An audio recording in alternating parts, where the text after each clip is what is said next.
Hello, everyone. Welcome back to another veryYABAI podcast. I'm joined today by Crunchbite Hello, everybody. and Imu Lapis. Hello, everyone. And we have our first guest today, Bobber. What up, gamers, gamettes? Oh, I'm so excited. So, Bobber, you are our first guest today. Yay! Ooh. I was informed that I'm the first ever guest. That's insane. Ever. I hear like across the podcast world, that's like a badge of honor. You know, if you're the first guest on a podcast, that's crazy. It's so true. Like usually, like for a lot of like first podcasts, like when they have like their first person, it's like it's a huge deal. Oh damn, you the first virginity, took our guest virginity. I took your guest virginity. You did. That's right. Nice. So, Bobber, you are an artist, mathematician, and also I see on your Twitter you have scoundrel. Yes. Tell us about that. Yeah, I every like year I kind of change the top 3 like words that describe me on my Twitter profile. Some version of mathematician or statistician is always there. And then like artist or whatever is always there. But then like I feel like those two, they're like career paths. They're like interests, they're hobbies, but they don't describe me as like a human being. Over the past 2 years, I've kind of really just felt like a scoundrel, like just like some other words that also came across to mind were like,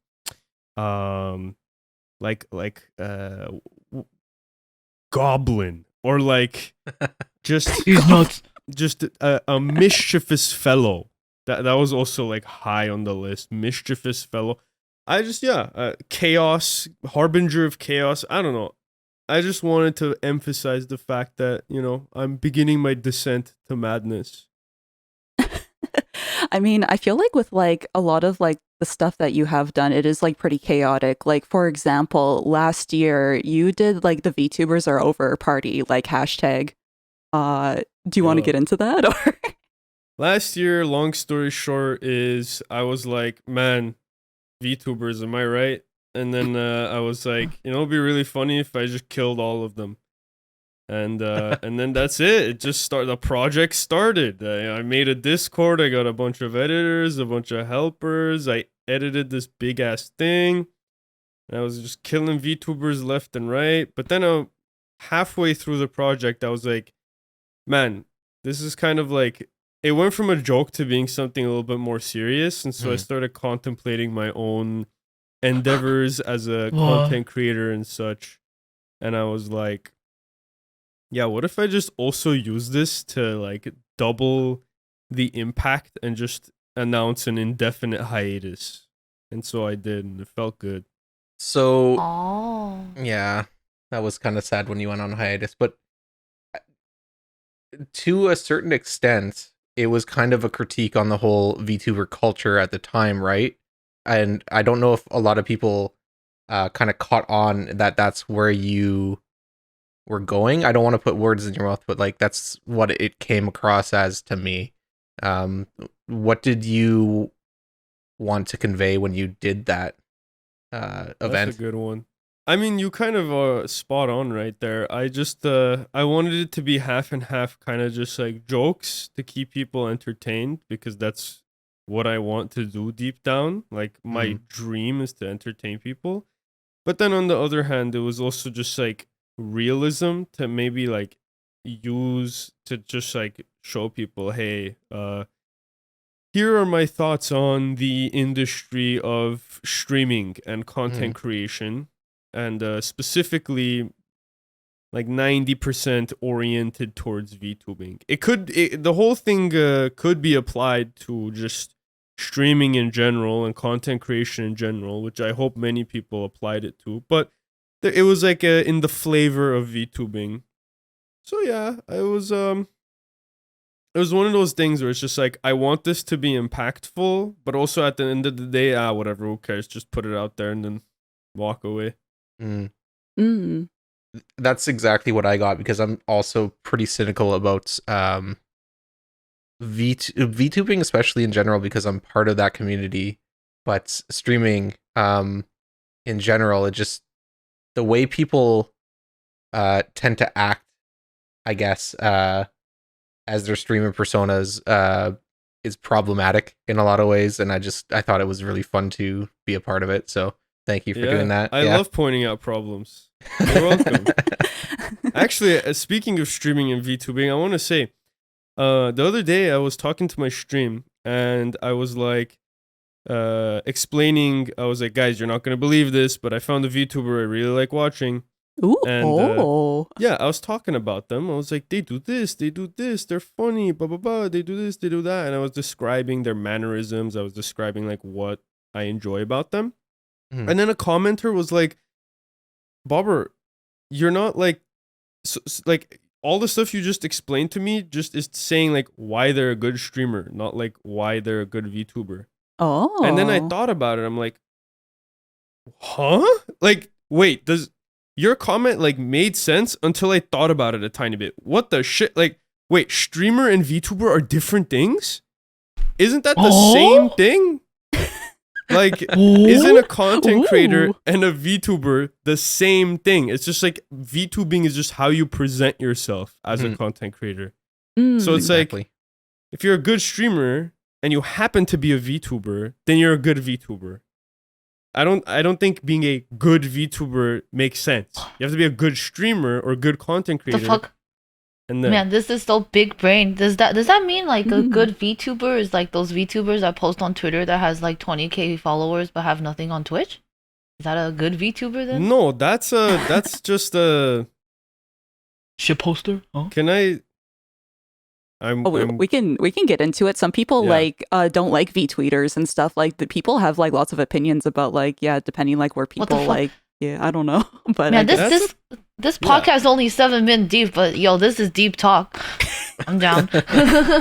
I mean, you gotta separate it, right? There's like there's just people that want to have fun, and you know, having fun, and that's what's up, right? Like I enjoy being a scoundrel and just, you know, saying like, you're not making content, you're not doing this, blah, blah, blah, and ragging on stuff. But if at the end of the day, a person's goal is literally just like, I want to just have fun and shoot the shit, then become a VTuber, spend $2,000 on a model, and then just shitpost on Twitter with it. If that's what's fun, go ahead. That sounds, you know, that sounds pretty fun to me too. Oh my gosh, Bobber, you said $2,000. Oh my gosh, the price points now. Yeah, 2000's like, you're getting a pretty alright model. Yeah. Yeah. I wanted to get another model actually recently because I wanted to like meme around. Yeah, I wanted to get one of my mouse girl, but yeah, it's finding the person, finding the price. I'm just like, my days of spending extravagant amounts of money on my stream are over. I need to stop this. So, see what happens. Oh gosh. I do remember like when you did like the Bo Burnham like kind of inspired clip that you did and everything. What was the very end when you were like, oh, I spent this much money on this gag or something? Part of the big thing I did last year, there was a little sketch where I did a satire, like kind of like re-lyricizing, I don't know what the word is, of Bo Burnham's How the World Works song. And right afterwards, I did this thing where I was just sitting on a couch in a dark corner. I was like, I contemplated to myself. I was like, I just spent, and I think the number was something like $475 or something like that. Oh my gosh. On just that like 1.5 minute like skit. So it was an amazing skit though, to be fair. It was really good. Thank you. I appreciate that. But I for sure found out that like back then I had a problem with how much I spent on content creation. It was bad. Remember my alert system where it was my character, Miss B, and she was like, just, you know, depending on what people did, like subscribed or donated or whatever, she like reacted to it. Oh yeah, I remember like she would pop up in the corner or like pat a student's head and like everything and like all that. Exactly. So like I had like 7 or 8 unique animations for that, or actually no more, like 10 or 11 unique animations, and each one costs like $300 or $400. What? Oh my gosh, I didn't realize it was that really? much, but I mean like it was like fully animated and everything though. Yeah. It was VTubing before VTubing was big. Right. But that's a problem. You should not spend that much money when you're that small of a content creator on your content. You just shouldn't. Don't do it. Oh my gosh. I mean, I guess Whoa. like speaking of that, because like you were like, well, I mean, you still are. I was going to say like I met you through like the art scene, like on Twitch and everything. I guess Yeah, before like the whole VTubing stuff. art is fantastic. Hmm. Um, you mentioned your mouse character Bree, and Mhm. also Miss B. Can you tell us more about your OCs? Oh, dude, I could talk forever. Let's go. Um, the quick version is how Miss B came to be. Believe it or not, is I was just playing VR chat one day in 2017, and everyone had like custom models in the game. And so I'm like, I want a custom model. So I went online and I found on DeviantArt a model of Miku wearing a suit and tie. Mhm. Mhm. And I was like, this is perfect.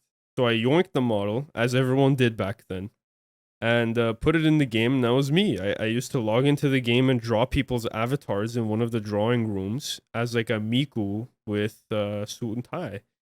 And then as time passed, I just made more and more different Mikus. And then it slowly melded into my own original character over time. Like each Oh. and every single part of her changed to the point where I'm like, okay, this is like just a different Wait, character now. And that's how Miss B came to be. when did the tits blow up though? Because Miku always so When she flat. started teaching. Oh, Ooh. I realized Damn. that so I did math streams. That's how I started on Twitch. I streamed me teaching people math. And then I was just like, how do I make this slightly more palatable? Maybe I should make her very curvaceous. That might keep people, from falling asleep to my streams and give me a chance to teach them. Yo, my So, yeah. pee-pee be curving under the table. Yeah, I had a lot of people just say stuff like that, and it was very fun to just like berate them in different ways. It was so funny. Sometimes people like they would come in, they'd just be like, I don't know what you're saying, but damn, I would love to be in this math class. And then I'd just be like, pathetic. I'd do the pathetic meme, and then I'd continue teaching.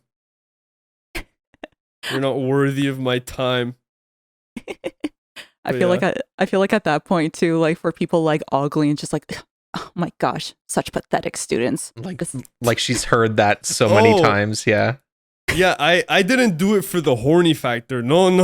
I was genuinely disappointed. That's too. I realized that I have to emphasize. I wasn't. That's different. That's different. Yeah. Yeah, nowadays, I guess for like the VTubing stuff, they're like, oh my god, please degrade me, mommy sensei, or like that. That's, Dude. Any oh my gosh. any VTuber that like actually replies to that with a level of scorn, genuine scorn, I love them. I love that. It just makes it better. Mhm. So I want to bring it back a little bit and talk about your other event that happened a few weeks ago now. Yeah. The VTuber React conga line thing that happened. Where did you get the idea for that? I know that reaction content is like really hot right now. Is that Oh where my it came god, from? what's all the trends? Cause like I know for a while it was the uncapped. Is it the reaction thing? And then it was like watching Gordon Ramsay cook stuff. Oh my Yeah, gosh. for the past month, yeah. React stuff has been going insane. The fuck? It's so easy. You're just like, oh wow, dick. It's like reaction. I mean, you just open up a trial for that like Johnny Depp thing, and like a person like Asmongold was getting like half I a saw. million viewers. Half a million. Mhm. Yeah, You and just chatting on a understand- Sunday. It is just try to picture that many.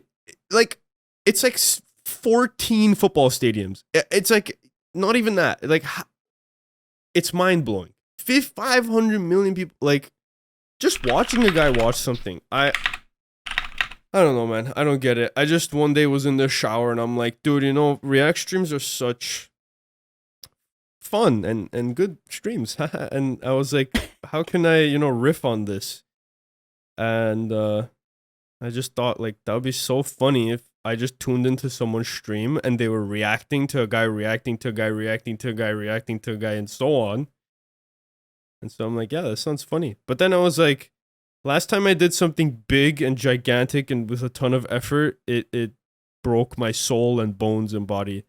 So then I messaged Tanne, the one, sometimes only person that I feel like, is responsible and can listen and be an adult.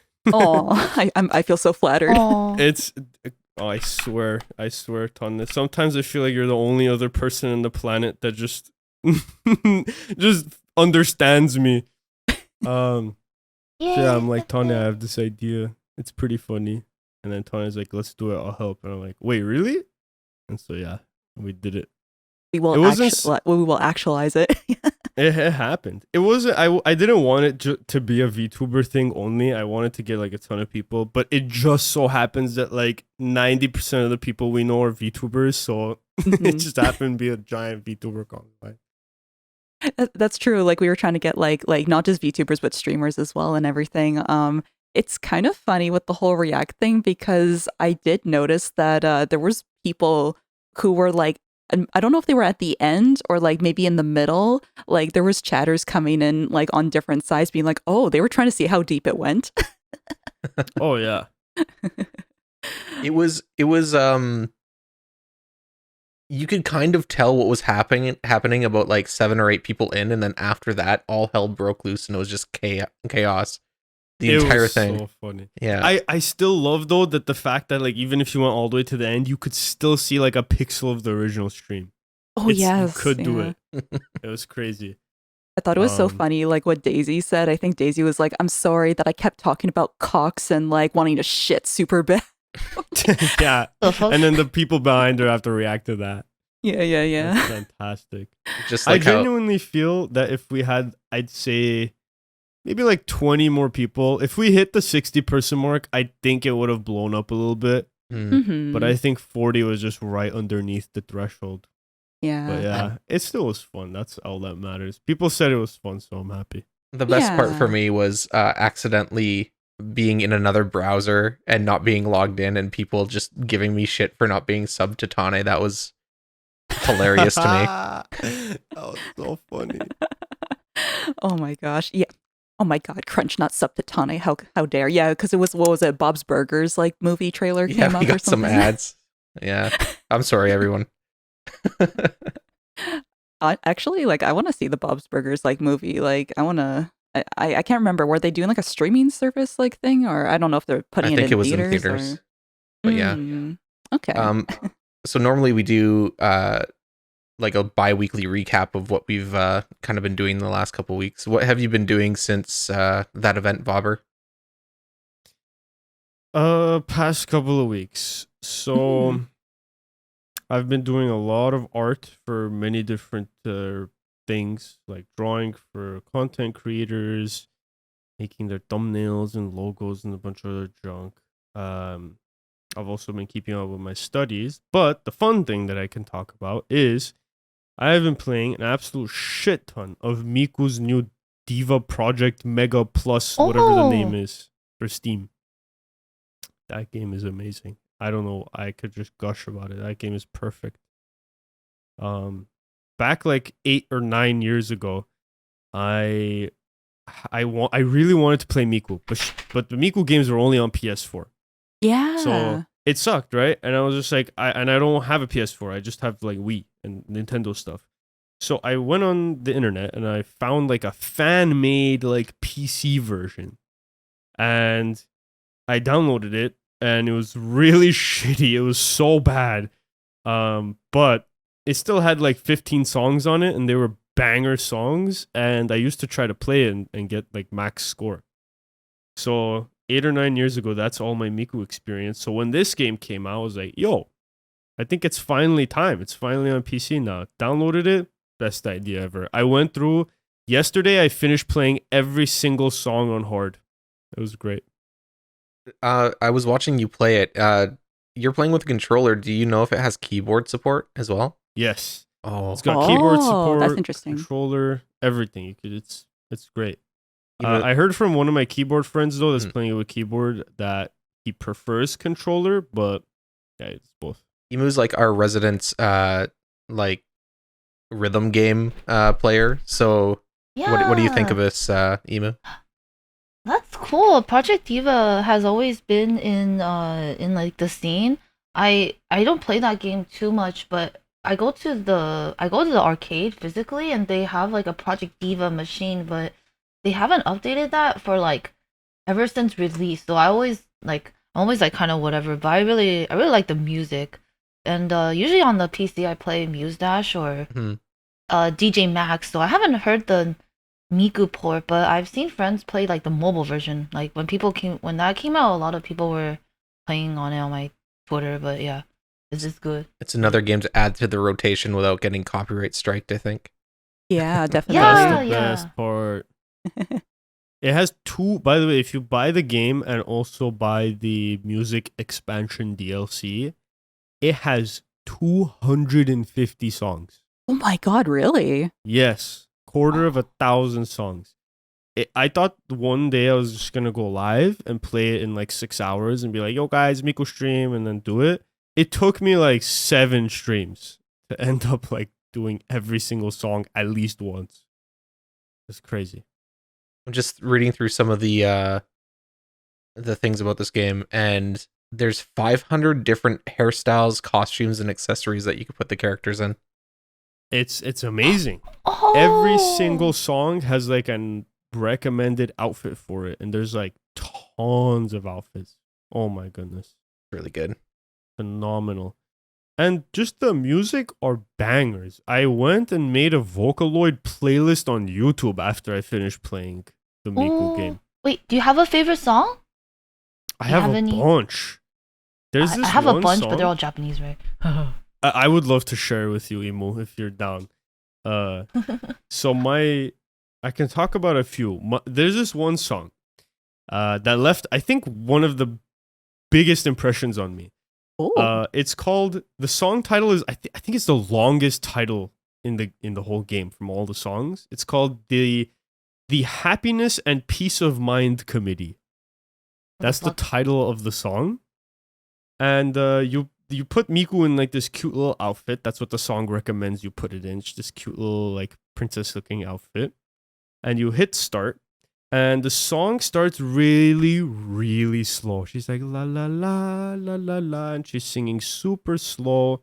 I don't know what she's singing about, but she's singing very slowly. It's in this nice little garden. It's like this tiny little dome she's in. It's like a nice little garden. Oh. And then about 50 seconds in, the dome expands, like it like it gets like pulled apart.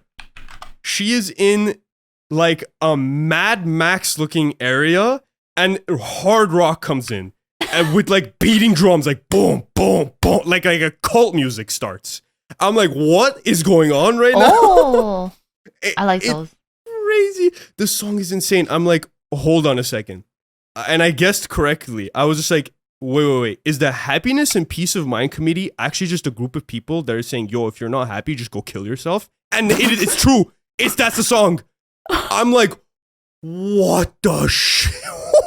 It was insane. I do remember that people were making like I think MMDs to that song. Now that you explain it more, actually, yeah, my memory has been jogged. Mhm. Yeah, that's okay. That's the one. That's yeah. the great thing about Miku songs too, is a lot of them have very serious topics. And yeah, I was just looking at the synopsis of the song, and she's the committee member, and she's telling everybody to be happy, and if they're not happy, they get executed. Here's a list of ways to end yourself. Yeah. I don't know what to say. I mean, like, it just left my jaw on the floor. And the song is an absolute bop. I went through and listened to, like, I went on YouTube and searched, like, the English translations for half the songs I ended up liking. And I swear to God, half of them are, like, the most serious topic, like, ever. This other song, I think, is called good. Ghost or something like that. Ghost. Oh yeah, yeah, Ghost. Oh, What was Do you know about what it is? Yes. It's insane. It's basically Miku in this universe in that song is a person. It was a horrible person, like lied to everyone. Literally every possible thing she ever said was a lie. Just a horrible person. And she was so bad that it got to the point that like no one gives her the time of day anymore. Like there isn't a single being that gives her the time of day. And so the song is literally about like her running around begging people to like just berate her and be angry at her and mad at her just to get human interaction. Oh my But gosh. she doesn't get any. The song called Ooh. Ghost Rule. I think that was the name I think of it's it. called Ghost Rule. Yeah. Yeah. Oh my that's gosh. a really good song as well. Mm. It's crazy. But on the other side of the spectrum, there's some very cute songs that I like. There's some very, very cute ones. So and the cutest one by far that I highly recommend is one with Miku and Rin.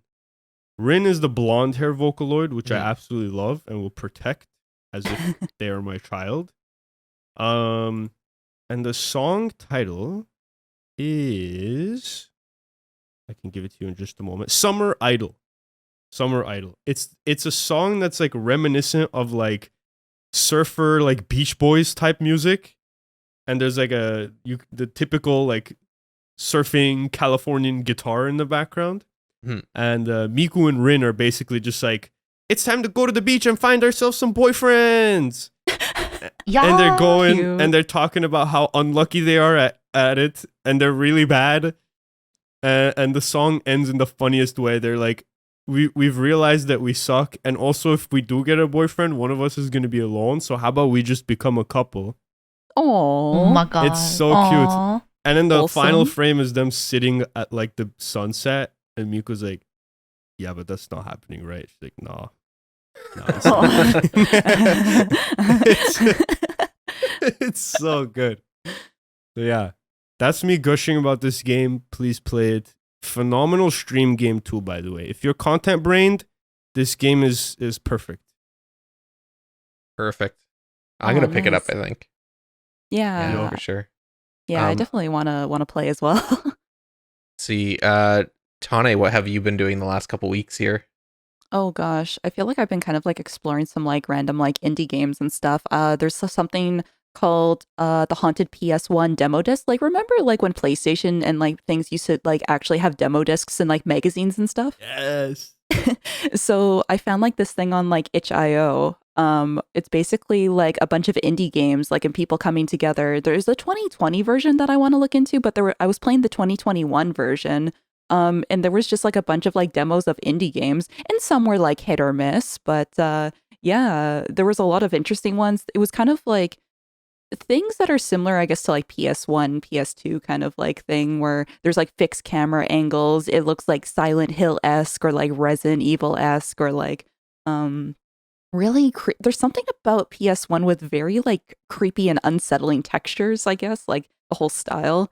So I was playing like a lot of like haunted horror like games and stuff. It's kind of funny because some of them weren't even like really like horror games. Like there was some that just had really uncomfortable themes, I guess, but one of them was really funny. Okay, there's this one game called Peeb Adventure, and I accidentally, I think, found something in the game that like they wouldn't expect you to find immediately.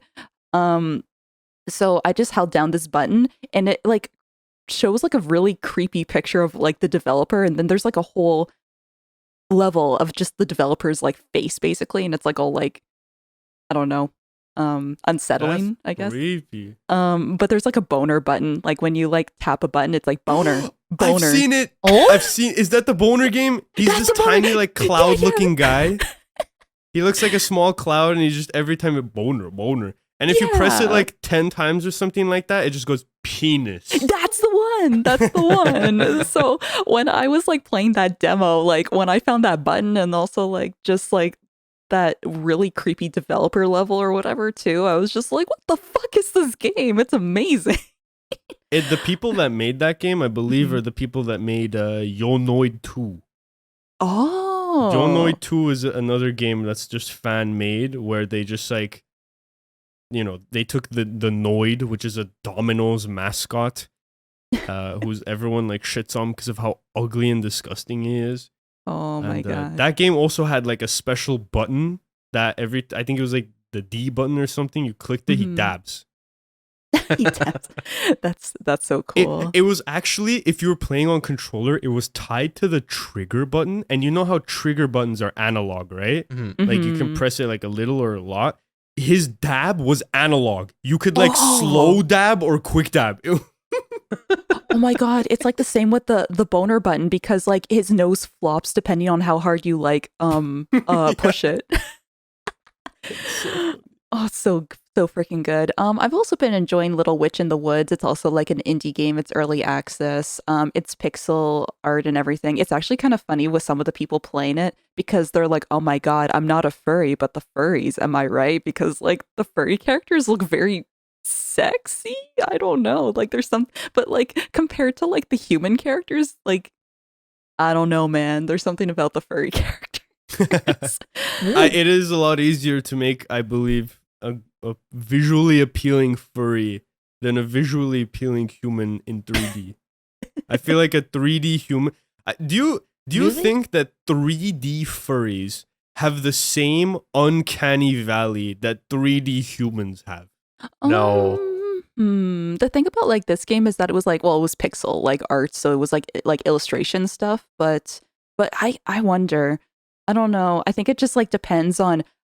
There's something about how they make the furry character smirk or smile that I'm like, oh yeah, somebody's like, into drawing the this. half open eyes. With furry Oh, yeah. characters, you can exaggerate every single curve without it looking too weird and uncanny, not realistic, right? So that's how they get away with it. Like think about all the fan art for who's that Digimon again? Oh, Renamon? Renamon. Yeah. Oh my god, Renamon and like their thighs. Yeah. Exactly. Yeah. I'm searching this up. It's Renamon and then like this yeah. one. You're right. Yeah. Renamon has sexy thighs. But I've been doing like some fun things and stuff. Just playing like a lot of like indie games. Oh, I had a sponsor by Just USA. There was like this one game called Neko Night. It's like an ASMR eroge, so you know what you're getting into basically. Like I thought it was interesting that like the cat girls were like whispering like in each of your ears and like kind of thing. They were moving around like the microphone, and I was like, oh, I was like thinking, I was thinking to myself, the voice actresses just must have had fun doing that, like walking around the microphone and stuff. Yeah. The first ASMR eroge to come to the West. Yes. Is it the first ASMR like retail game? Do you know? I don't know if it's like the first game to do that, but they were branding it as like the first ASMR eroge to come to the West though. So There's yeah. more. There may be, I don't know. There's more. So Tana's just out here playing horror games and H games. Nice. pretty much. much. Pretty much. What the fuck? Yeah. Old games, old H and horror games. Listen, I was doing research because I did the Two Girls Roots and everything, and then like I did the art stream, and I'm like, listen, everyone, I played the whole game. Now let me tell you about it because I couldn't like actually play it on Twitch. So yeah. Dude, Roots. I'm a person that usually like hates whenever a game has like different roots. Yeah, you don't want to play each one or Yeah, I'm lazy as shit, you know? It's the same. Like on one hand, I'm happy that I get to choose. Usually if it's I'm playing like a VN, I'm usually happy like, oh, I can pick which one I want. Yeah, and I pick the one I want and we go through and it's a good story. But then it's like, oh, I want to pick the other one this time.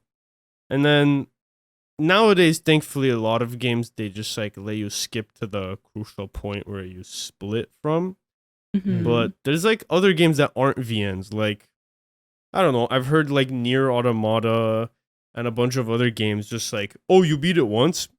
That you're not done yet. You got to beat it 78 more times. Just like, what the frick? Like, then just make that the game. Like, I don't want to, I don't know. This is probably a take that's not too based, but It's just, I don't know. Sometimes I have this irrational dislike of games that are like, play me 17 times for the full experience. Mm, I get what you mean. I think it's nice usually if there's kind of like maybe 2, 3, or 4 like alternative endings, like kind of thing. Yeah. But I don't know. People can correct me if I'm wrong. I haven't played Nier Automata yet, but I hear that there's 26 endings because for every letter of the alphabet, but not all of them are like, I don't know, a true ending, I guess. It's just kind of like a letter you end up at or something. something Nier Automata fans can chime in the comments down below. I hate when there's behind each route, there's just extra content that you never get to see because I'm the same way. I'm lazy as hell. I don't want to have to play the same game for another 25 hours. I've already experienced most of it. But I want to see that extra content, but I just don't want to go back through. I've played it already. And that's probably why I stopped my second playthrough of Elden Ring. Oh. Oh, yeah, because it has like several endings, right? It does, but the game is so long. Is the payoff really worth it? Like, I could just go YouTube it. Allow me to impart some wisdom, my friends.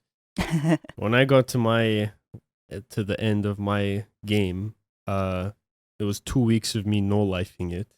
When I mean no life, I literally mean wake up, play, eat, play, go to sleep. When I got to the end, I was at like 200 hours or something like that. And whoa, I was like, I had unlocked a bunch of different endings, but of course the game only lets you see like one.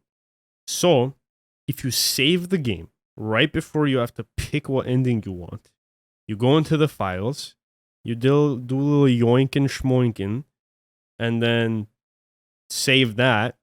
You can then do each ending and then replace that file back into the files. And you're back before it ends. So I went and I got every single ending. And I just saw it in my own game with my own character. And it didn't take long. It took like 2 hours. Oh, interesting. Yeah. You Yeah. need to be Hell no. I am definitely not playing the entirety of Elden Ring just to see a 1 minute cutscene at the end. That's just like a slightly different tinged hue of the sky. Exactly. Like, I'm good. Oh my god. That makes me think of like Mass Effect. It's like, oh, what color do you want to see at the end? Yeah. Do you have to be pretty big brain to like replace certain game files to do that? Like, it's like you go into your Steam files like any other game, and it's a single file. You just copy that. You just put it on your desktop, and you're done. Oh. Like you don't need a brain to do it. Like it's that simple. Nice.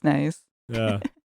I think we can move on to asking Emu what she's Yeah. done in the last couple weeks. Yeah. Nothing. No, you've done a lot. You've been doing so Emu, what's you've been doing so much. You've been oh my gosh. Oh wait, I mean, I just went to the anime con, right? The Fanime one. Yeah. And then Yeah. But you've been working on also like Amai's model and everything. Oh yeah. Sorry, I've been working a lot, so I think my brain is just like I wake up and I have to like draw and stuff. So I haven't been keeping up with too many things, but yeah, I went to NorCal. There was like an anime con. It was fun. I met Poke. She's very nice. Oh, that's awesome. Yeah. I had a good time. Not as much VTubers as Offkai, but Offkai was specifically for the VTuber meeting. I came back. I had to draw Amai's.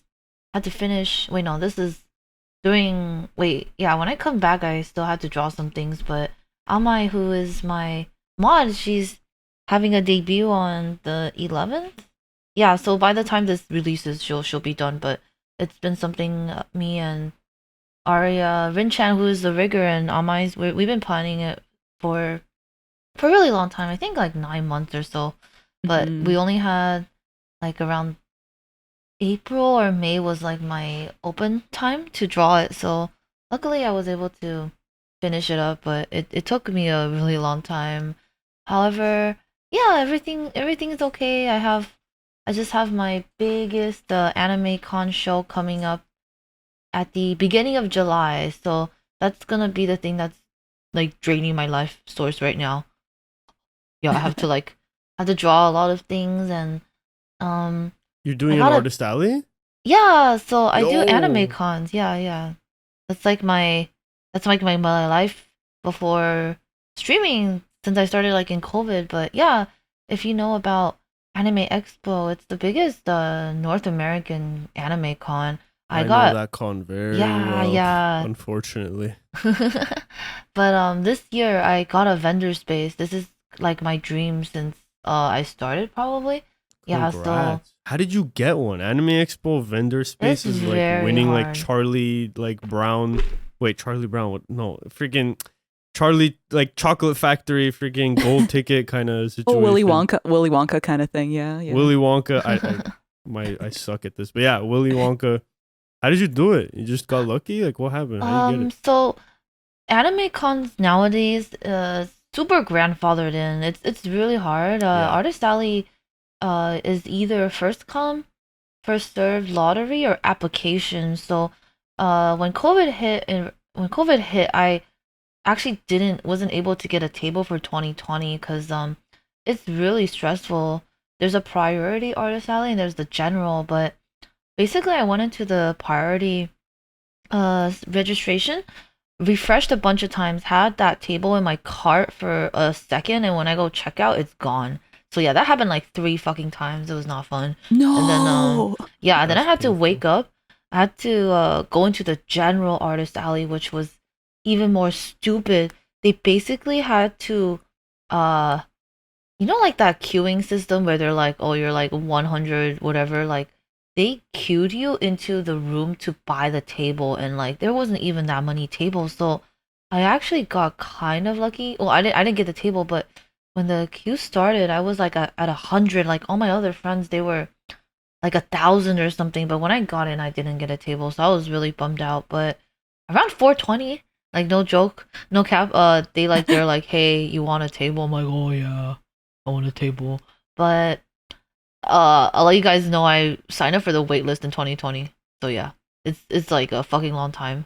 Oh my gosh. I'm so That's happy that you got insane. it. Like, I'm so happy that you're going to sell at Anime Expo. Like, Yeah, Congrats. mhm. as a vendor too, it's really cool because my a lot of artist alleys now they're moving to it's like they have a lot of apparel, right?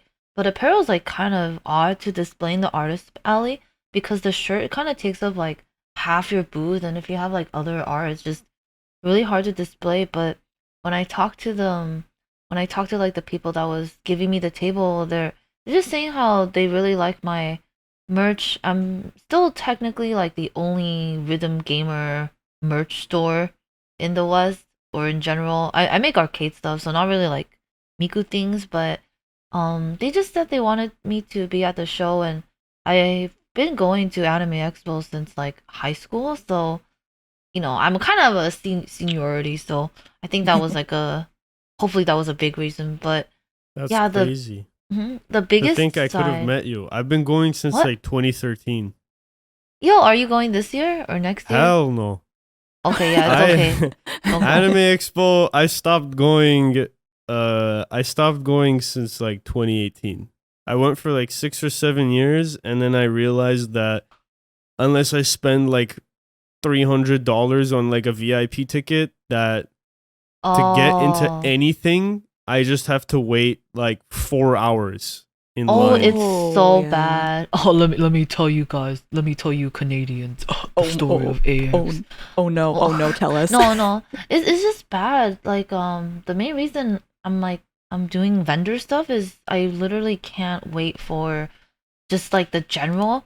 So Anime Expo pre-COVID, it was a 4 hour-ish line to get in the con due to bag check. So if you arrived at the con like at 10 a.m., which is when it starts, you need to get there at like 8 or 9 nowadays, but you're waiting like so long for a bag check, and by the time you get into the hall, you only have like 3 hours to shop, like and you still have to like get everything. There's just a bunch of lines.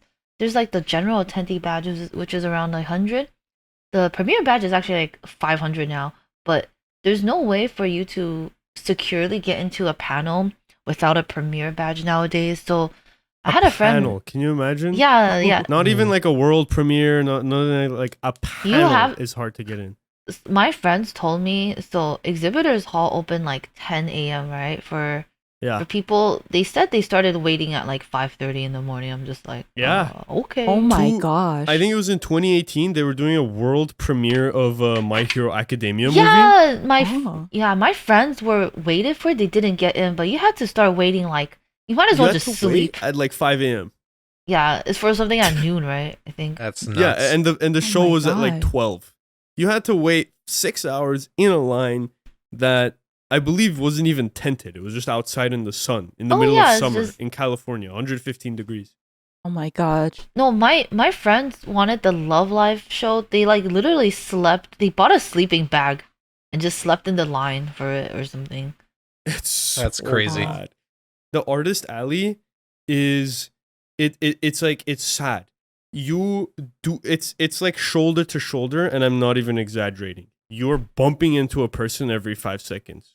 Mm. The lines are so narrow, they're so thin. Like if you just want to kind of walk and chill and just like look over at what people have at their tables, you can't. You have to be right in front of the table, or just be 7 foot tall so you can look over everyone. That's the only way. That's Yeah. crazy. So I guess Yeah. like is there I guess that's probably the biggest venue they can have access to, or like, or are there bigger venues Yeah, they can have? I've heard I- there's a mm. bigger one in Anaheim. No, heard the no, Anaheim Anaheim's Convention small. Center's- Anaheim's small. It started It's from there. smaller? Yeah, it's smaller. That's why they moved to LA because it's bigger. Yeah, Wow, LA is oh. definitely no. I've been to that one. That one nowadays or before COVID was used for like Bushi Road Con or something.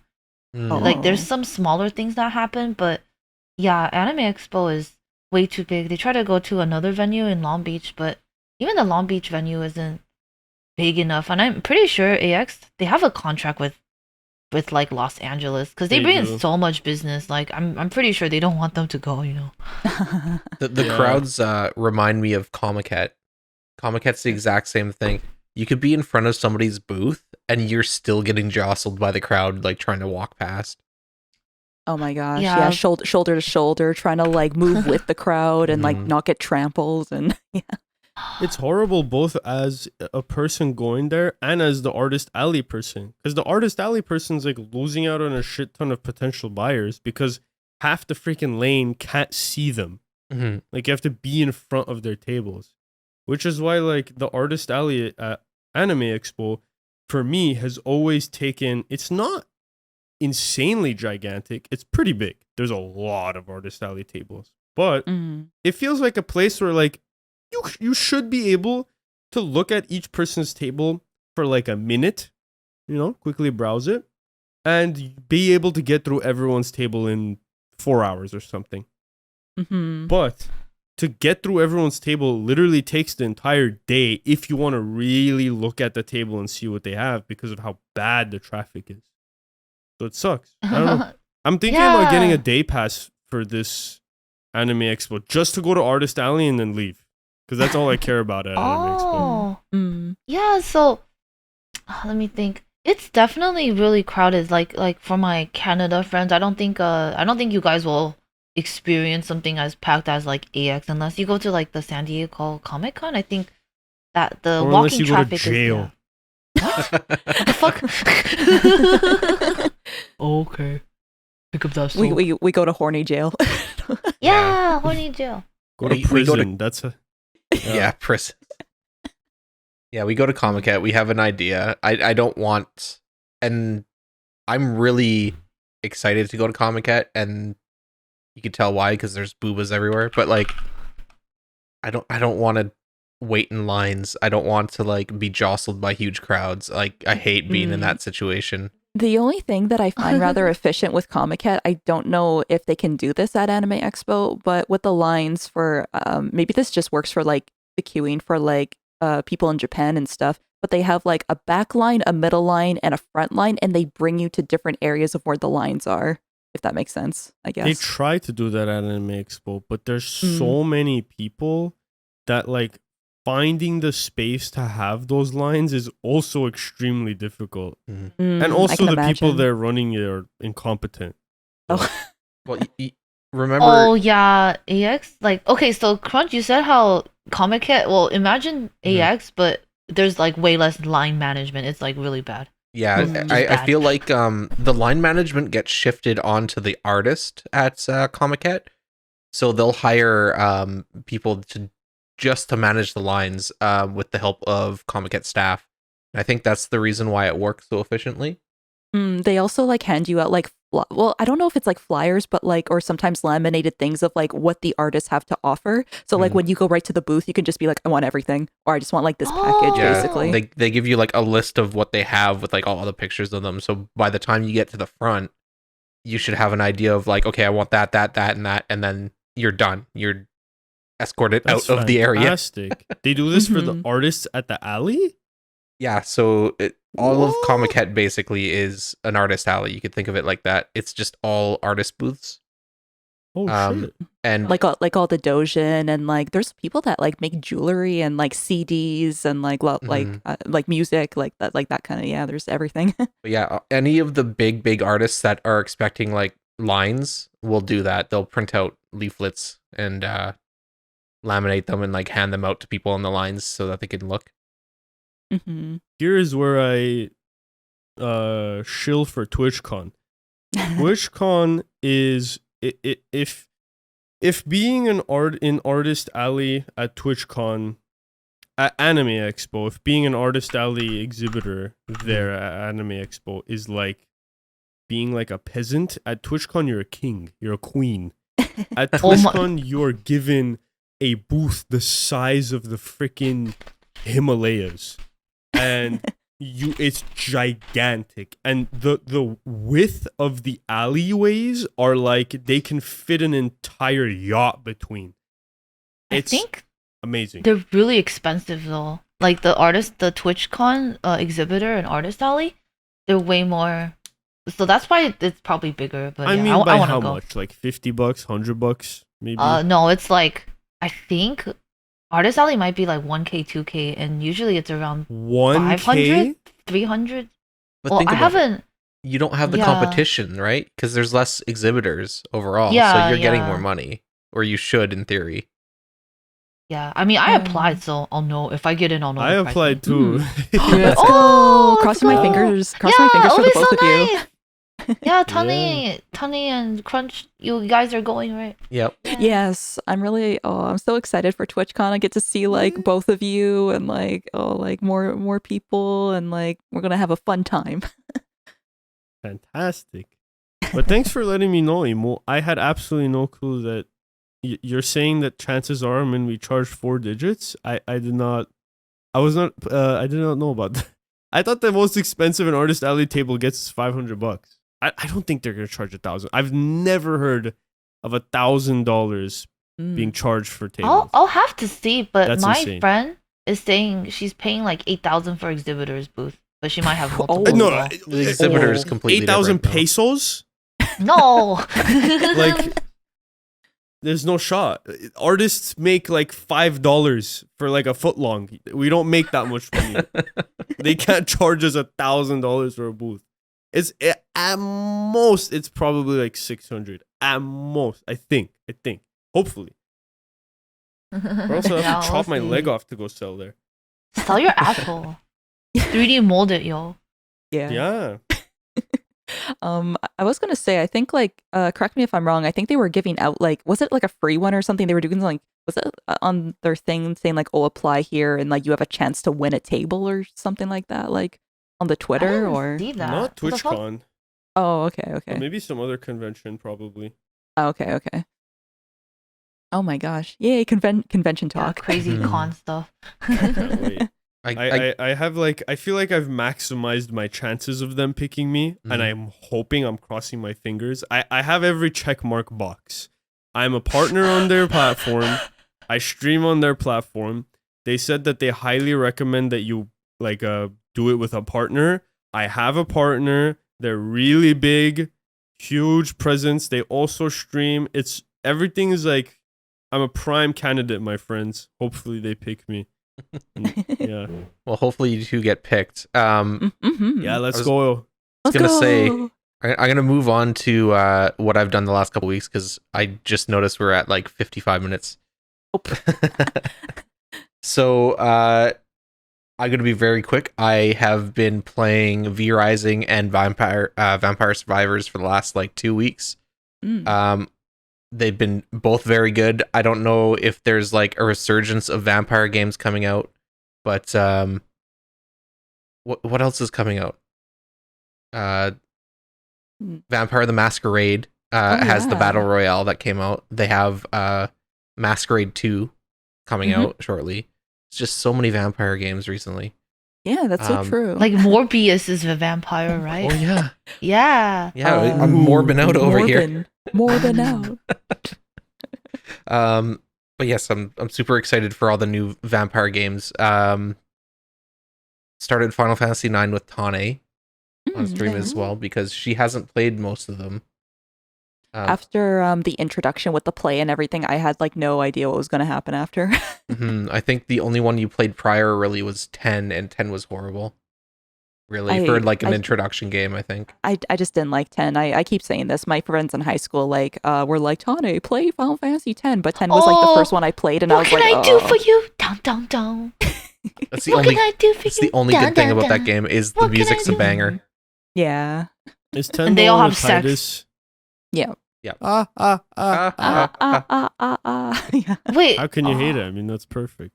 I think there was just something at the very beginning that was like I couldn't really get into the characters, and I think the story didn't really pick up till later, and I was like, oh, I just couldn't get into it.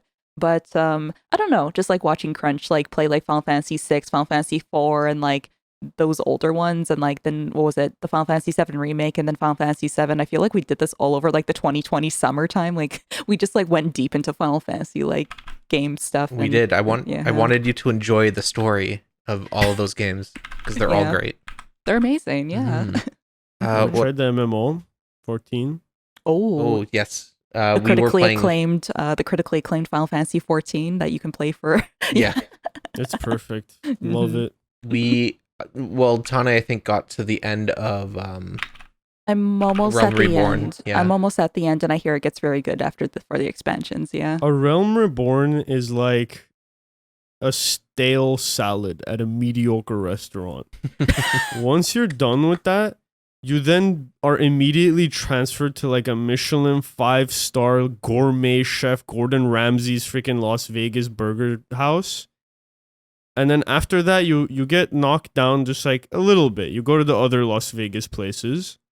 And then when you hit Shadowbringers and Endwalker, you like transcend your body and soul into a different plane. So if you're liking it so far, you're just at the start. It's like those scenes in Soma when they eat like the amazing food, and it's just like you're having an outer body experience. Oh yeah. That's the rest of the game. So enjoy. Okay, we gotta get there. I'm looking forward to it. I'm looking forward to playing more. I usually try to I want to pay for a subscription again, like when I have the time to play, I guess. True. Let's see what else has been happening with me. My model is my Live 2D is getting rigged right now. I'm so excited for you.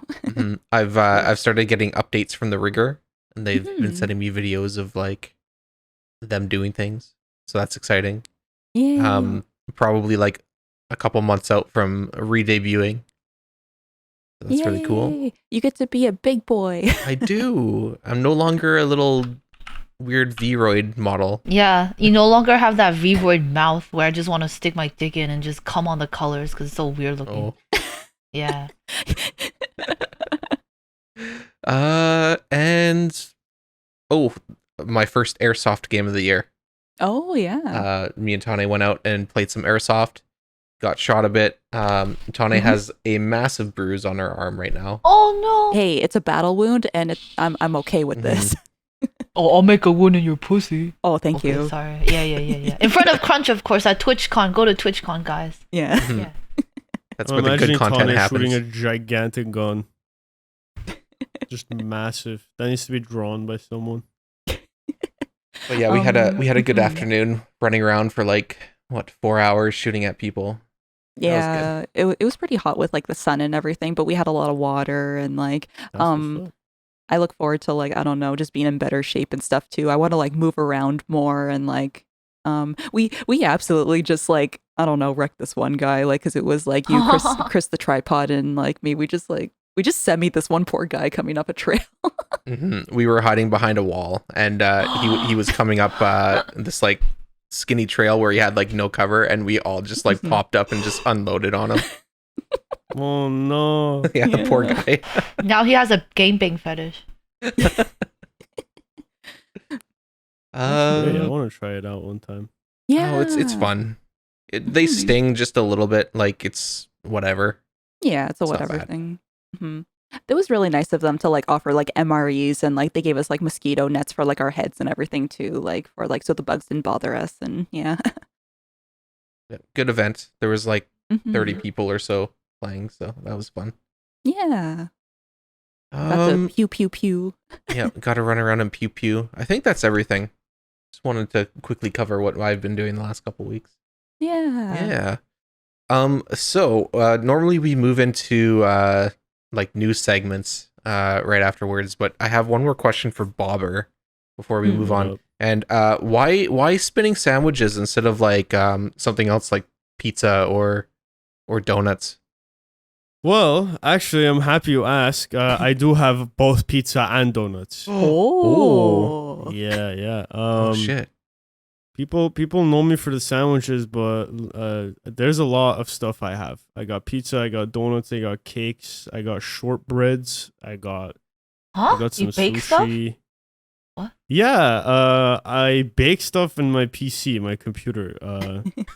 I have an itinerary of rotating gifts of different food items, and yeah, Oh, okay. I want to. I'm slowly expanding upon it, cataloging it, categorizing it, Mm. and I'll be honest. Past few months, it's been rough finding time to dedicate to this very peculiar hobby of mine, but I think soon it's enough, amazing. I'll get I back think to it's it. Thank great. you. So if you ever go to Japan, I think you need to record some of these new donuts that Mr. Donuts is putting out. If you want to open the link up, we could show a picture on screen. Mhm. They look Oh, absolutely amazing. So Mr. Donuts is like a famous donut chain in Japan. They've been featured in a number of animes, most notably Bakemonogatari. okay, Mhm. hold on. Yeah. Hold the freaking phone. This shit's not a donut. This is not a donut. This is a burger. This is just a burger. It's a just- donut burger. It's a fruit burger, yeah. Whoever calls these donuts, they're mistaken. Of course it's in Japan. They don't know the terminology. This ain't a this ain't a donut. The Damn, it donut looks needs so to have a good. circle in the middle. Anyways, go Well, I on. don't know what about like Boston cream or like any kind of like jelly filled ones. Those are eclairs or they're, Oh, okay. I see. something else. There's a that's word true. for that. That's true though, actually, yeah. These are just cream sandwiches. They still look delicious. They do look amazing. I But- think they would record very well. I think that's why Mm. I wanted to bring The them up. bukkake, you know. Bukkake Bukkake donut. But a cream sandwich, is that marketable though? So they're calling them like angel fruit? Yeah, so they already have a series of donuts called Angel Fruit where it's this but with like without the fruits in them, I believe. And yeah, they decided to locally source some fruits from some farms and start selling them. Oh, that's But really nice. they look delicious, and I miss Mr. Donuts because their donuts are like probably the best I've ever had. The only thing Bro, that's really hold the funny. phone. Oh, They're the only- very I'm sorry, good. I just wanted to Oh, point sorry. out that they're 180 yen each, which Yeah, is they're $1.80. What? They're Mhm. cheap, yeah. Yeah, they're This will really cost good. $7 here. What? Really? What? Just a Right? donut? Like That little tiny little thing in LA, that will cost at least like $5.99 minimum. Well, That's do you know nuts. there's somewhere called like Mochi Nut? That's like the place in here. I'll link it to the group chat. But this is what we have that's closest to Mr. Donuts, and they're like they expanded and stuff. like a gourmet donut or pastry here would cost like what, $3 maybe? I Maybe think $4. so. Yeah. I think the thing that's funny about like Mr. Donut is that like I guess like as Canadians like we have like Tim Hortons, right? And like they're open like super late because like you can get like coffee like anytime. But Mhm. Mr. Donut closes at like 7 o'clock, and we're like, no, we want like we It's want true. our donut and coffee. They don't understand the concept of like an evening coffee. Like sometimes you want like an after dinner coffee or tea or something. They don't do that. All their cafes close at like 6 or 7. Oh my god. Dude, this link that Emu posted of these donuts, they look so strange. They look like anal beads. Yeah, that's what I was They're gonna say. anal bead donuts. Yeah, Yeah. anal bead donuts. I What want the hell? strawberry anal bead. Yo, I want the strawberry funnel. That looks sick. I want the chocolate one, so it's like scat. No, just kidding. Black sugar donuts. Mm. Oh, those Oh, look so black good. sesame. I love sesame seed. Oh, Just any kind of like sweet sesame seed thing. yeah. Black sesame ice cream is like really good. Yes. Mm-hmm. Oh my god, those look so good, Emo. Throw them up Yeah. on the thing crunch. I will post one. Mhm. Oh, those look so Lovely. yummy. Emu, you have to take us to eat these things. I think there's one store actually near TwitchCon Oh, because nice, they nice. expand because actually the city that TwitchCon is in, they've expanded. They're really foodie now over the years. So if you guys are able to drive, there's a lot of different places to go. Plus, if you are into Mexican food, San Diego's really close to the border. So there's like this one place where they make like really bussin' tacos, and like we usually just go. Oh. Yeah, I I'll show love you guys. tacos. I love tacos and burritos. Yeah, you'll be changed. It's like reading NTR after years of vanilla. You can't eat the same Mexican food again when you go back. SoCal's where you get your Mexican food. You Mm. come here and get Yeah. your Spanish food like nowhere else. Yeah. Unless you go to actual Spanish countries. There's an authentic place that opened up locally here in the last couple years, and I think it's the owner lived in Mexico for like 10 years or something, and he's like, I want to kind of move home and Oh. just do Mexican food. So it's kind of like Yeah. I feel The like best Mexican place. we've only been starting to get like I think Mexican like local food recently, I guess. Like yeah, besides like the fast food stuff. Mhm. Yeah. yeah, Mexican food in Canada has kind of been like hit or miss for a while, and now I think it's Aw. getting better. Yeah. But What do you guys have that's good? Like poutine? yeah, so we have a lot of like really high end, I don't know, European, North American food places. Mm. So like if you want like a really good steak, there's like 50 different places you can go to. That you is want- true. Like a really gourmet like high end burger place, there's like a billion of those places. Like Mm-hmm. you want poutine, there's a billion poutine places. But like for Mexican food, for Asian food, I feel like it's almost like a desert up here sometimes. It depends on like certain No. cities. I Yeah. know. Oh my god, because I love boba and like Asian food. and everything. You It's guys kind of the opposite here. Just Wait. an absolute shit ton of Asian, Spanish, good stuff. Wait, where But are if I you, want Bobber? poutine, that shit don't exist. I can't find good poutine here. I can't even find poutine to begin with. Wait, where It's like- are you, Bobber? Are you in USA? Yeah, I'm in LA. Oh, okay. I can find poutine, but it's like Like I don't know, mediocre. It's hard. at It's- least an yeah. hour and a half away or something. Well, we'll come down and we'll try a couple places and see if there's anything Oh, even God, remotely it'll be good. So sad. We'll start in a San a Diego, food you know, blog. the place that I live like 4 hours away from. But yeah, it'll be good to know. I mean, we're gonna be coming up to LA for a few days too, so Oh, Yeah. I can be your chauffeur. Oh. Yeah. the Let's thing with go. poutine is it's like half and half the gravy and then the cheese curds. Mm-hmm. Like the toppings are just like an extra thing, but if you fuck up the gravy or if you fuck up the cheese curds, it just ruins the entire experience. God. Yeah, I love the Mhm. cheese curds. It's so good. It's so good. Yeah. Please, I would love for you guys to help me find a good place here. You guys are good judges. I can't tell. I don't know what a good poutine is. I was just so Poutine, I was poutine. I was just so sad because like there was like a like local to us like a lady that was from Montreal or something, and like she did like all these like interesting like poutine toppings and like different kinds of poutine, but then it closed recently. But or it's been La poutine. yeah. Yeah, I love that place, but it closed down Mm-hmm. just before COVID. Yeah. Sad. Sad times, but yeah. Poutine, delicious. Yeah. Oh, we went from like donuts to poutine. Yum yum yum yum. Speaking about expensive foods, if you want to be able to afford some of these, the next article will help you out. All you have to do, right, is accidentally either get paid your entire town's worth of COVID-19 benefits or take advantage of a really, really stupid gift certificate scheme that this one city tried to run. And this is going to be our weird crime of the week. Oh yeah, because we always have a crime Oh! segment. What crimes? These Japanese people. So there's two I want to talk about. The first one, some 24-year-old man was accidentally given the entire town's worth of COVID-19 relief funds. I don't know how that happens, but he, instead of handing them back in, he decided the best thing to do was to gamble with it.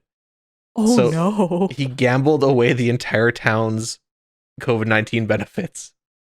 Oh my god, fuck them. They don't need it, you know. So Oh my god. the amount that he was sent was $365,000 US. Mm. Oh my Must gosh. have been a small town. He blew it. Yeah, I think it was like a couple thousand people or something. But he blew it all on online casinos and was promptly arrested once they figured out it was sent to the wrong place. Oh my god. What a horrible addiction that man has. Right? Yeah, yeah. Oh, could you imagine? Like, I mean, I know usually it's like people are pretty good for giving back stuff and everything there, but yeah. Jeez. Mhm. Addiction is it knows no nationality. Everybody can be addicted. So Mm-hmm. How does this happen, man? Literally I how? don't know, but Like, how does someone just like? I feel like this is something that would much higher chance to happen in Japan than anywhere else because their technology is like so advanced yet also so behind and Mhm. ancient in so many ways, so that when it Mhm. mixes, stuff like this happens. that's the thing too, is they still use faxes for like 90% of their Yeah. business to business transactions.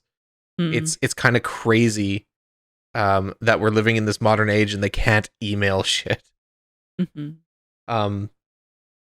Yeah, I'd never want to live in I Japan. don't know. It's Literally crazy. never. It is so backwards. But this isn't the first issue of a city screwing up something like this. So the next article I wanted to look at was Sakai City wanted to give benefits to the citizens living there for COVID relief, right? So what they did was they came up with the idea of gift certificates whose value was more than you paid, right? They wanted to give people a little bit of free money. And to do this, you bought a gift certificate for $77 and it had a $100 value and you could spend it anywhere in the city. The problem is they ordered too many of them. They ordered too many of these tickets, put too much money into it. So they had 24,000 of these certificates left over. So they gave them to a third-party company to sell to the general public to get rid of the rest of them. But that company could not enforce any kind of rules regarding like limits. So somebody literally walked into the business and was like, "Hey, can you give me $34,000 worth of those gift certificates?" And they're like, "Yeah, okay." So somebody What? literally got $10,000 in free value because the company that was responsible for handing these out couldn't be asked to like keep track of who was getting them. Ooh. Did they get reprimanded? Did they take it back, or what happened? No, so the city basically was like, "Yeah, I guess we fucked this up, and there should have been a way to like track who was getting these gift certificates." They just said, "Oops, we'll fix it next time." What? Wow, dude just made out with a free 10 grand. Yeah. That's amazing. I love this. My gosh. Like, I mean, I guess like what can you do after somebody already did it? It's like, no, you can't do that. And then yeah, how do you enforce it after the fact? So So they tried to enforce a three gift three coupon limit per person, but people were just coming back the next day, and like, what are you gonna do? You can't identify every single person that's already bought tickets, so they just said fuck it and just let anybody buy as many as they wanted, and somebody walked out with 10 grand in value, basically. So I think I'm looking at the right thing. I see that there's somebody that says, "Can you really use this at a car dealership?" It's enough for a used car, basically. And then like there's other people saying like the rich get richer and like yeah. I'm surprised they couldn't get rid of those things. It's basically free money, it says. Exactly. How could Yeah. you not get rid of these? It's free money. Why did they struggle with that? I have no idea, That's but the like problem.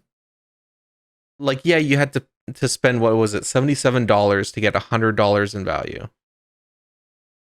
What the hell? Put out a commercial, put out something. Hey guys, spend 77, get 100 in a card, free money. I I don't know, but whoever did it, good on them. They could buy themselves a new car. fantastic. Oh my gosh. Yeah, get that car. Get those wheels. Oh, and if that Yeah. wasn't bad enough, Mm. here's a survey. Our next article. A survey suggests about half of Japanese companies have an old man employed who does nothing. Can you put the picture up like on up above Crunch of the guy just sitting on the swing? Oh, the sad businessman? Yeah, okay. I love that. I love that pic. It's like, no, Oh, my wife got NTR by my boss. Sad. My you dick is only imagine? 2 inches. What a skill issue. His hair is made and everything, but he's just on a swing set. Mhm. Bro, that guy's hair isn't even receding. He still has a good amount of time. Yeah. Aw. So, let's see. Consulting firm Shikigaku conducted a survey of 300 employees who worked at different companies with over 300 staff members and asked, do you have an old guy who works there who doesn't do anything? And it seems like more than half, I think, or half of people. Yeah. Mm. 49% responded that there is an old guy working here that does literally nothing. That sounds I bet about that right, number's actually. higher too, because a bunch of people just didn't want to admit it. Or maybe they were the old guy doing nothing, answering surveys at work. Isn't this like to be expected because of how the Japanese work is like work structure? Isn't it like in Japan it's very, very, very like age hierarchy based, Yeah. and like you just gotta listen to the old guys, even though half the shit they're saying is outdated and applies to like the freaking Jurassic era, and like, you know, the young ones are the ones doing the work, and then they're like, And they got to show respect. Even if the managers, peace out, they got to stay behind after longer than Yeah. that. Yeah. Yeah, they gotta yeah, wait they till have the to boss literally or just whoever they're pretend they're doing work until like 9 p.m. Yep. Wait, really? In Japan? In general? Mhm. Isn't the average work day in Japan like 14 hours or something? So the average workday is supposed to be 8 hours, but I think most office employees end up spending about 10 to 12 hours at the office. Mm. That's Wait, insane. Why? Like, is it like they're recommended to have a better face, or I've heard there's that like a it's lot of work? because if you don't, people will like, the others will like judge you. They'll be like, oh, Mhm. this guy's not staying overtime. He must be a bad person that doesn't want the company to succeed or whatever. Yeah, Oh, it's that It's kind social of literally pressure. just people Yeah. judging you. Yeah. So it's like you gotta like save face and everything to be like, okay, I'll stay, or like, yeah. It eases That's up the older stupid. and higher seniority you are. So like the old guys, they get to peace out at 8-9 hours, right? But because you're a young guy and you need to prove that you want the companies to succeed, you have to stay, an hour or two after they leave. For the longest time, I kind of always thought that this was just like people exaggerating, like people just like, you guys don't understand or whatever, this is all dumb or but it's gotten to the point where I've heard this said by nearly like every single person ever that's been to Japan or lives in Japan, that I'm like, wait, are like, this is serious? Like, this is the future that their working class has to look forward to? Oh my god. Yeah, and a lot of the time too, even if you're just visiting, you'll notice that businessmen getting out of their offices at 6, 7, 8, 9 o'clock in the evening, even though they've been there since 8, is extremely normal. Mm-hmm. No wonder no one there's having sex and Right? everyone's depressed. Mm. They just get home and want to sleep. What the frick? They maybe have 3-4 hours of free time before they have to sleep. Yeah, Yeah, and all their wives get NTR'd. I know. it's true, by the delivery people. Yeah. Free time, quote unquote. You know, I Yeah. feel like when you hit the 10 p.m. mark or the 9 p.m. mark, you still have free time for the next 3 hours, but you have like, I designate it as tired free time. Exactly.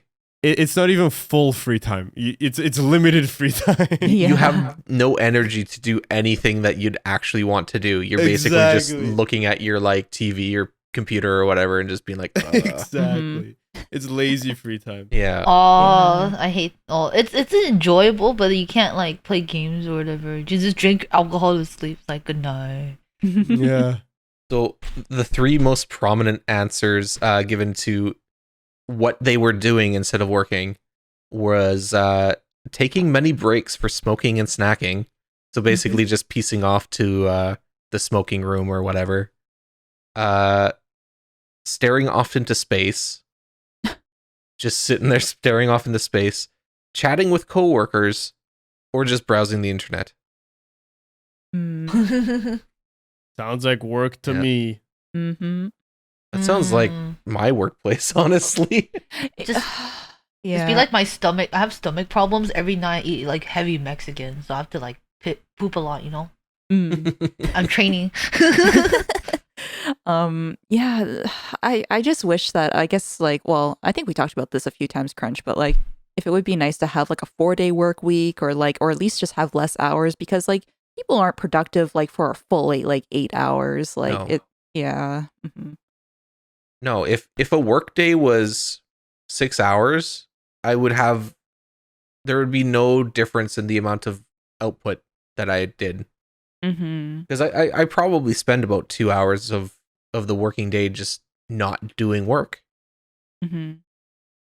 Looking at my phone, looking at Facebook, doing anything but doing work. Mhm. Well, if it's a strange balance, because also like I found that whenever I was focused on like my content creation stuff, Mhm. trying to make that succeed a while back, Mhm. I would work like an extremely obscene amount of hours a day.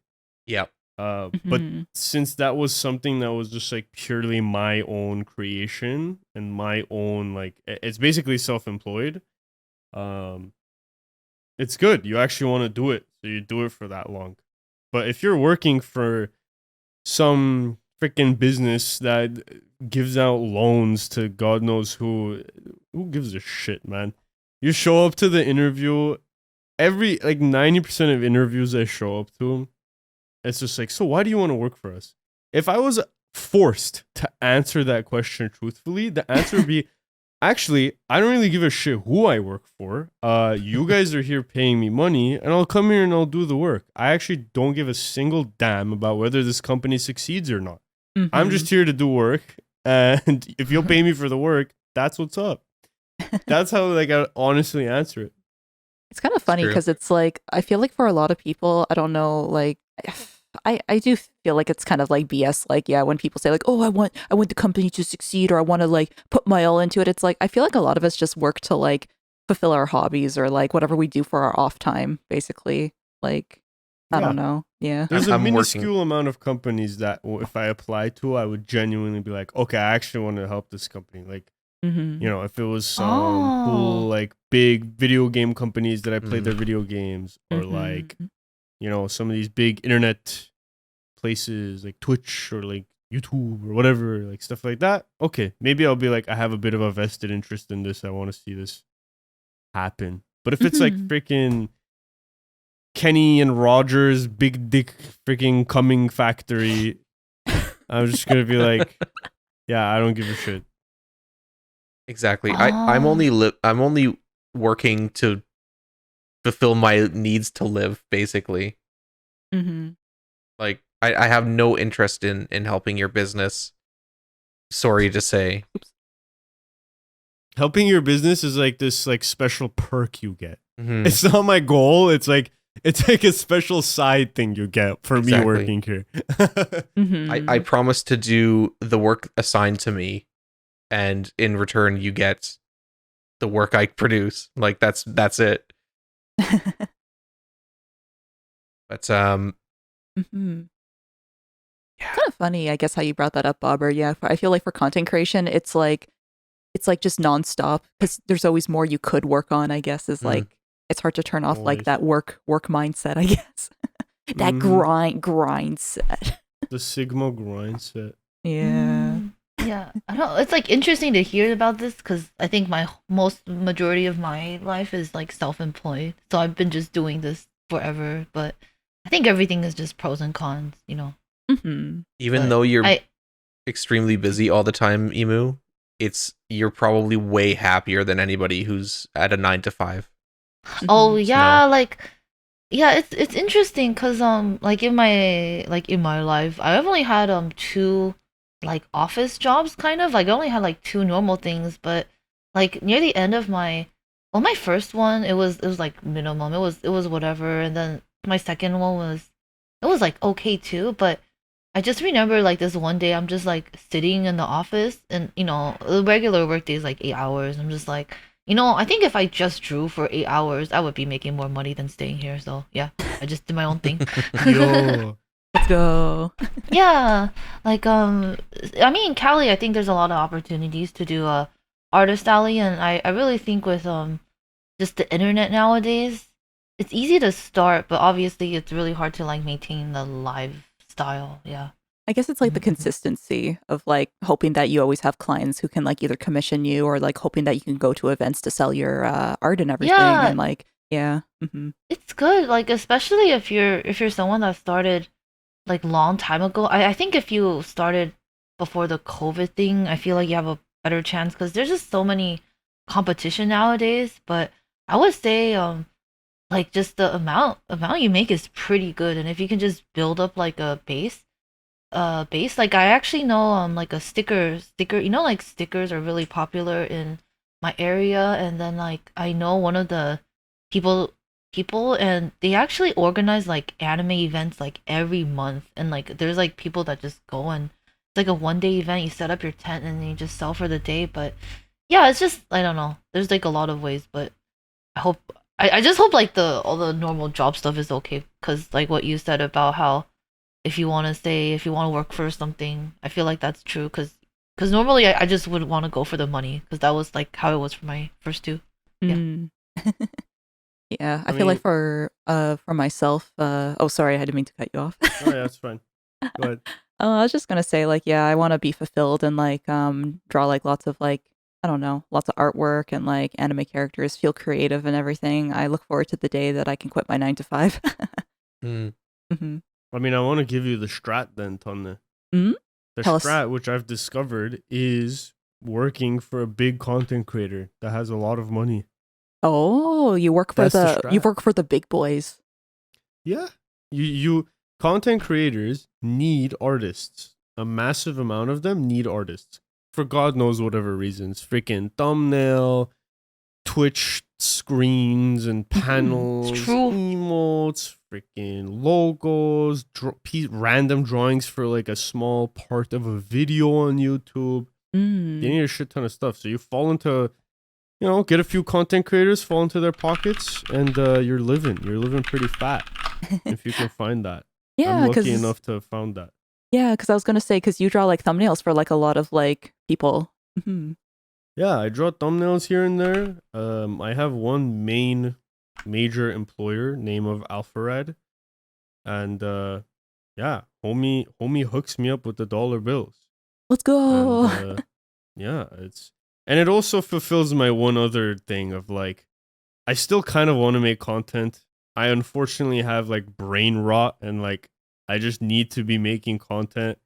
That's just who I am as a human being. I need to be entertaining people.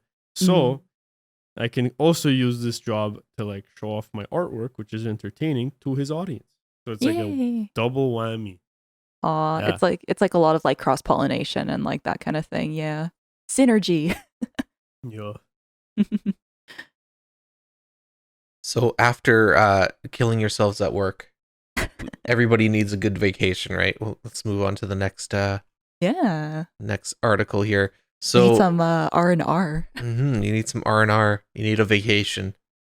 I want a And vacation. I know oh I know Bobber is a massive Nintendo fan, as most of us are. Oh shit, I know about this. Yeah, Nintendo's X headquarters is now a hotel in Kyoto that you could spend a night in. I saw that there was a YouTuber Hollow in was it in Japan or Tokyo or for his channel Hollow name? in Tokyo, I think. Yeah. Yeah, I think I saw that video too. Yeah, he did one of this recently, showing off like what it looks like on the inside, and it looks amazing. It's like it's an old like 1800s like office building basically. And I haven't seen that video. I want to see what the inside looks like. So they have like a library area of like certain things of like when Nintendo was making like card games, or I guess like cards and like stuff like that. Okay. Like playing card stuff. Yeah. They have like a little bar area, and the hotel rooms look really nice, and it's like a very nice place to basically just relax. I think that's just an amazing piece of history if you're a Nintendo fan, because Mhm. imagine being able to go and visit not only the X headquarters building, which is pretty iconic, but being able to stay in it and like see parts of the history of the company. Because not only do you get to go see the X headquarters, the new one's like just down the street, so you could actually They're go that and like, close by? yeah, it's not that far. That's so cool. So you could potentially plan not only your Japanese vacation, but an entire Nintendo vacation as well on top of it. That is true. Right. I saw that they also have like for their breakfast it was like their menus and stuff. It's in like Japanese and English, and you can pick between like obviously like the Japanese breakfast, Western breakfast, like that kind of stuff. And yeah, That's pretty cool. yeah. But yeah, a part of that Nintendo vacation. So Universal Studios Japan, which is in Osaka, which is like a half-hour train ride from Kyoto, has opened Super Nintendo World in the last couple years. And yeah, they have like rides and stuff themed around Super Nintendo games. Mario and I think Donkey Kong now is just opening. Oh, that's nice that they're doing more expansions. We've seen it. It was rumored for a long time. People saw it being built and stuff. They saw that a Donkey Kong thing was coming. So that was very exciting. I am a little bit worried though. What's And that? I'm worried because, well, when this opened in Japan, well, when it was announced that it's going to open, I was like, well, okay, there it is. Day one confirmed. I'm going to Japan. And then of course COVID. So Mhm. I was locked, and essentially my life goal was put on halt. But of course this is also coming to California, I believe. It's coming to Universal Oh, really? in 2023. Ooh, really? Ooh. Yes. Nintendo World is opening up in the United States in 2023, which is amazing. I believe it's just going to be a replica of what there is in Japan.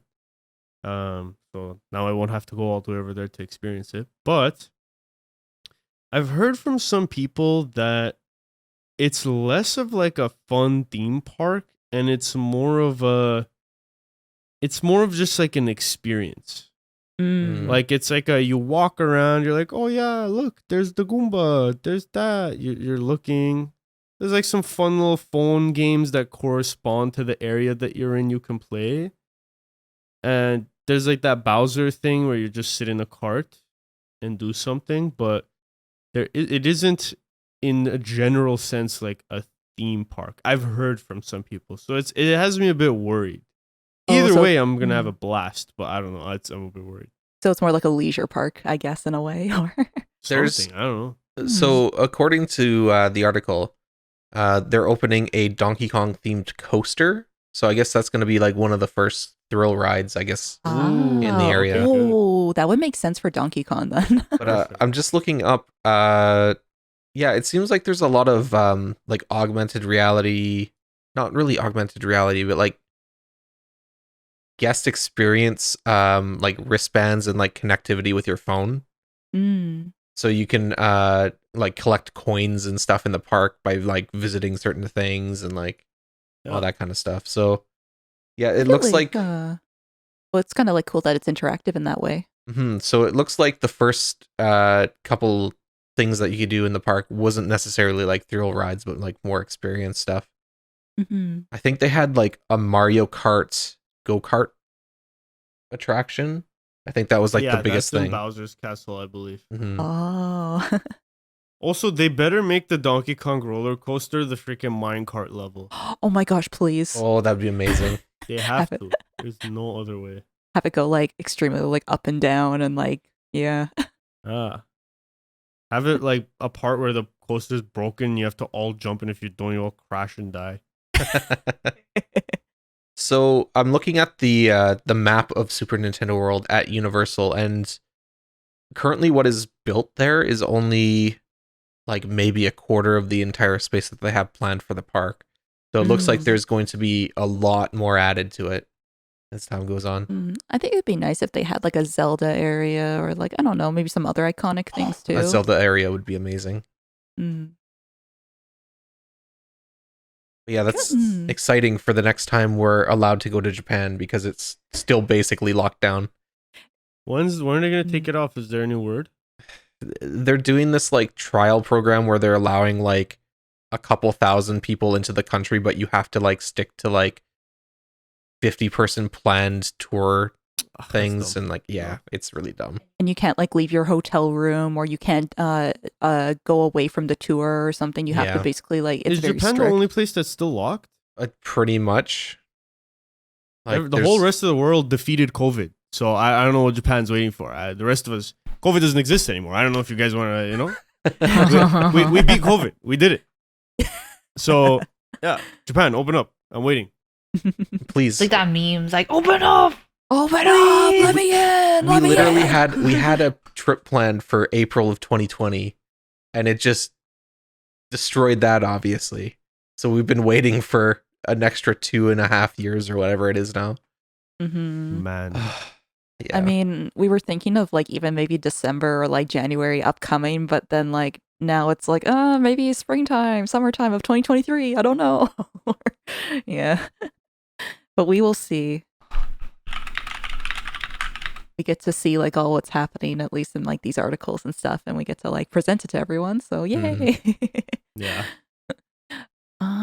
Yeah. Looking forward to like experiencing this. I'm excited to see like what kind of stuff they would have in like, I don't know, Mario Cafe and like that kind of stuff. I want really unique Donkey Kong merch.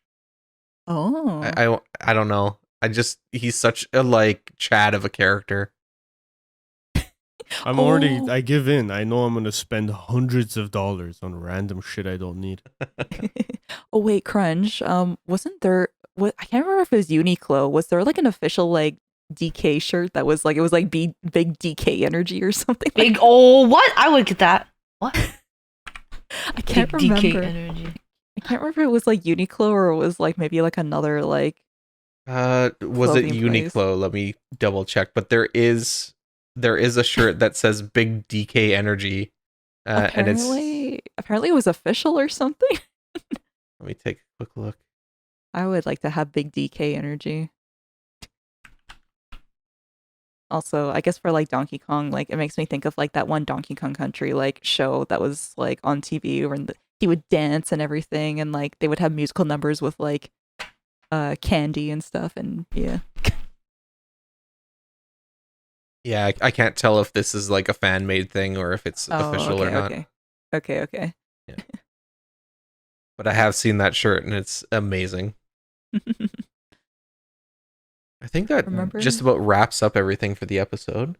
Yeah. Remember Crunch? There was like that Donkey Kong like TV show.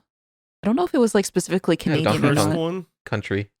Yeah, Donkey Kong Country. Yeah. I don't think it was that cursed. It was kind of fun. Get his Okay. booty out. It was early 90s like 3D animation. What are you going to do? It was that on top of like absolutely horrendous writing and just it was just a train wreck. But it's entertaining. It is entertaining. Yeah.